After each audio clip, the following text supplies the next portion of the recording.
Баршаңызға сәлем. Бүгінгі менің видеома қош келдіңіздер. Бүгін мен сіздерге пингвиндер туралы қызықты мәліметтер айтатын боламын. Ендеше видео басталмас бұрын лайк басып, менің арнама әлі де тіркелмесең, тезірек тіркелуді ұмытпа. Ендеше біз видеомызды бастаймыз.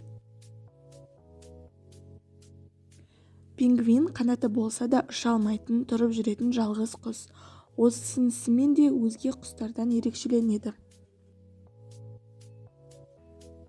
Пингвиндер көбінесе оңтүстік жарты шарда мекен етеді.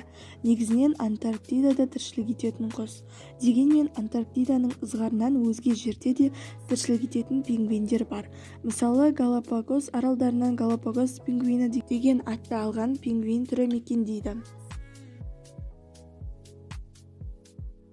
Ол жақта жыл бойы температура Цельсий шкаласы бойынша +18, +28 градусты көрсетіп тұрады. Әлемдегі пингвиндер ең көп жиналатын аймақ Пунта Томбо деп аталады. Пингвиндердің 75% өмірі теңізде өтеді деуге болады. Құрлыққа олар тек қана жұмыртқа салып, оның жарық дүние есігін ашқанын күту үшін ғана келеді. Пингвиндер ақ-қара түсі арқылы жыртқыштарынан қорғана алады. Себебі осы арқылы олар жоғарыдан да алыстан да көзге шағылысып анық көріне бермейді. Ғалымдардың айтуынша пингвиндер судың астында жүзіп жүргенде жақсы көре алады. Сондай-ақ теңізде топпен тамақтанып, топ болып жүзу қабілетіне ие. Басқа құстардан тағы бір ерекшелігі, олар бір қанатымен ғана жүзеді. Ал аяқтары болса, олар үшін рөлдің қызметін атқарады. Жейтін азықтары балық. Теңіз суында ішеді, ал судағы тұздарды көздерінің астындағы арнайы без арқылы сыртқа шығарып тастайды. Теңізде олар дыбыс шығармағанымен, құрлықта жүргенде бір-біріне дыбыстар беру арқылы араласады. Олар екі аппақ жұмыртқа басып шығады. Ал жұмыртқаны жауларынан ата-анасы бірдей қорғайды. Сондай-ақ тағы бір қызықты жайт, пингвиндерде өзгенің жұмыртқасына қол сұғу әдеті қалыптасқан.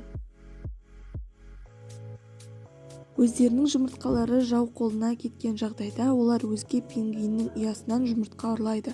Сондықтан жұмыртқа жарылған кезде бір ұяда екі түрлі балапан пайда болып жатады. Пингвин балапандары ата-аналары үздіксіз жеткізіп тұратын азықтардың арқасында тез жетіледі. Пингвиндер бір-біріне тығыз орналасқан қалың май қабаты мен қауырсынның арқасында суық суда тоңбайды. Пингвиннің полярлық түрлері -60 градусқа дейінгі температураға төтеп бере алады. Пингвиндердің аяқтары да суыққа төзімді. Түлеу кезінде бұл құстар жүзе алмайды. Сондықтан тұқымдастары оларды тамақтандырмаса, қауырсындары өскенше аш жүреді. Пингвиндер толық зерттелмеген жұмбаққа толы ерекше тіршілік иесі болып есептеледі. Осымен біздің видео аяқталды. Егер сіздерге видео ұнаған болса, лайк басып, менің арнама әлі де тіркелмесең, тезірек тіркелуді ұмытпа. Ендеше келесі видеода жолыққанша.